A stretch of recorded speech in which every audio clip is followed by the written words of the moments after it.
Hello ladies and gentlemen, welcome back to the backstory. If you're new here, kindly hit the subscribe button and the notification bell down below so that you can be notified whenever we post a new video. Now ladies and gentlemen, the story of abduction has elicited a lot of heat in the political cycles in Kenya.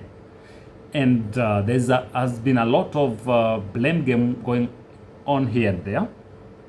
So today, during the burial of Speaker Wetangula's mom, which was happening in Western Kenya, President Ruto was in attendance and other political leaders. And when it was the turn of Natembeya, the leader of the Tawe movement, to speak up, he raised a storm by telling the president to at least try and stop these abductions. That did not sit down well with Kikuyu Member of Parliament Kimani Ichungwa. Jambo la mwisho, Your Excellency, and I say this is a very heavy heart, for a leader to stand here and tell you kwamba people are abducting themselves and they're killing themselves. I think it's unfortunate. It's not for these hallowed grounds. Our children are getting lost, they're being abducted, wengine wanauawa. That's the position. We should not cover up the basic truth. That's the rais mwenyewe amesema kwamba utasimamisha hii maneno. Tunataka mambo ya abduction ifanye nini? Ikwisha tu. I want to ask you, Governor Natembeya. You were commissioner the other day when hundreds of people were kidnapped, abducted and killed in Kerio Valley. Na wakatupwa mili yao hapa River Yala, wewe ukiwa regional commissioner Rift Valley. Kwani siku hiyo haukujua maisha ya wananchi ni maisha? Si tuambiane ukweli jameni? Tuambiane ukweli, tusiambiane. Sababu siasa mnazofanya, Governor Natembeya, nikwambie leo mchana dhahiri, siasa mnazofanya za kugawa watu kwa misingi ya ukabila, mambo hizo siasa zimekoma na hautafaulu nazo. Yule aliyekuwa kiongozi wako wa siasa za ukabila, aliyekuwa naibu wa rais, huyo ndiye mwenye kupanga mambo ya abductions ili awekelee huyu William Ruto. Tunawajua, tunawaona mchana, tutawatangaza mchana hadharani. Na usifikirie unaweza kutuuzia uoga hapa sisi. Wakati muliua watu mkaweka River Yala, you are the regional commissioner Abductions, murdering Kenyans. Wewe mwenyewe, shame on you. Shame on you. Shame on you. And I say again, shame on you, Governor.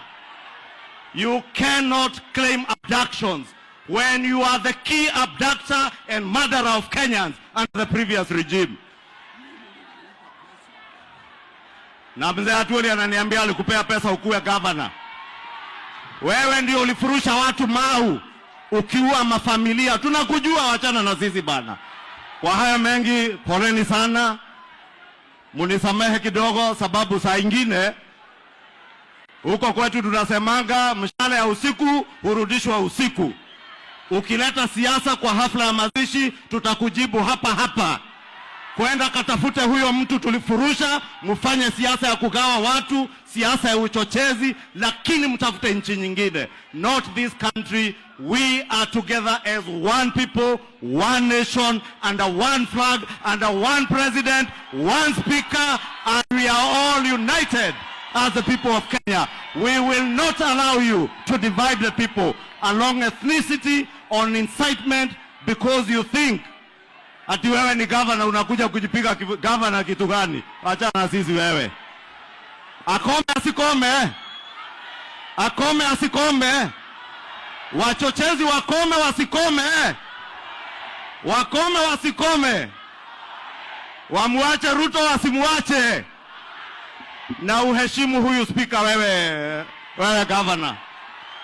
Nimekuona mara mingi ati kila mazishi unaenda kutukana Wetangula. And you have no shame to even stand here and claim, oh, I have friends in this family. Fred is my friend. Tim Wanyonyi is my friend. If Tim Wanyonyi is your friend, Speaker Wetangula is a brother to Tim Wanyonyi. If Fred is your friend, Speaker Wetangula is a brother. Please respect people and we will respect you back.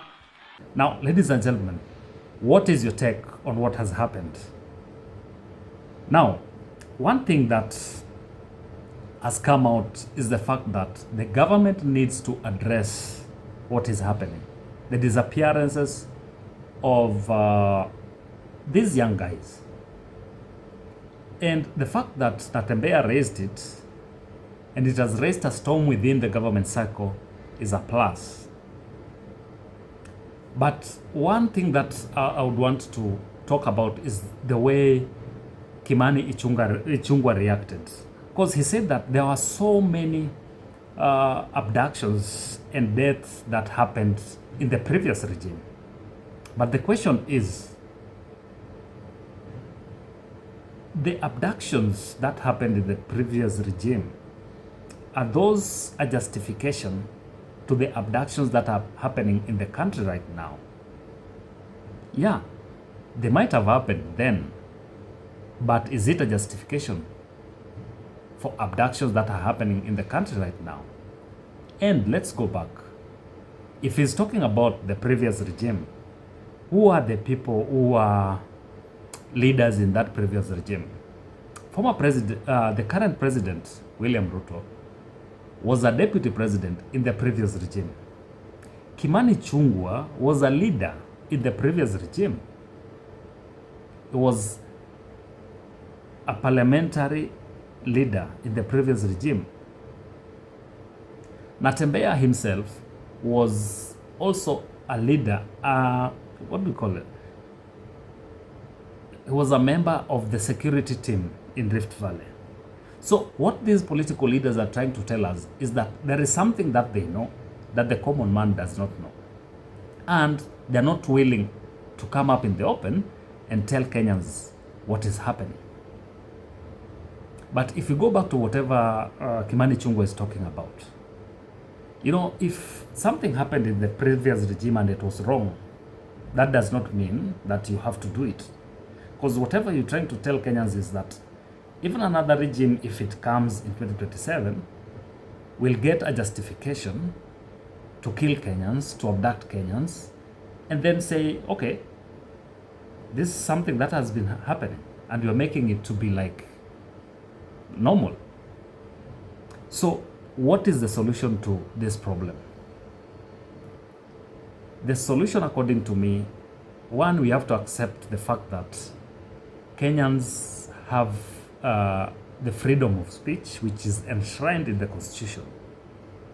But still, that freedom has limits. That is one thing that we need to tell Kenyans, that you have a freedom up to a certain limit. And all these are inscribed in our Constitution. So, as much as we continue to develop in this social media platform, we also need to come up with ways of guarding our freedom or policing the social media. Because if it goes unchecked, it might get us to uncharted waters. We had political leaders in that space. And I'm so happy that the president has said that nothing will happen, or these abductions will not lead to deaths in his regime. And he has assured Kenyans that whatever happened in the last regime will not happen in his presidency. But what he needs to tell Kenyans is that, are they going to get to the bottom of what is happening? Because there are people who are saying within the government that these abductions are not being done by the Kenya police. So who is abducting Kenyans? That is what they need to tell us. They need to investigate. If it's being done by someone who is not in government, who has the authority to investigate and arrest? So they need to investigate, get to the bottom of it, so that we get to know what's happening.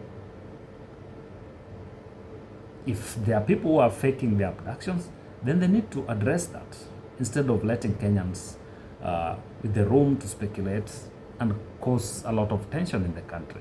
So whatever the assurance that the president has made, is a plus, but also we need to legislate some of these issues before it gets to a point where we cannot go back. So ladies and gentlemen, we'll keep monitoring what's going on in the country, and then we'll keep you updated. But if you're new here, kindly hit the subscribe button and the notification bell down below so that you can be notified whenever I post a new video.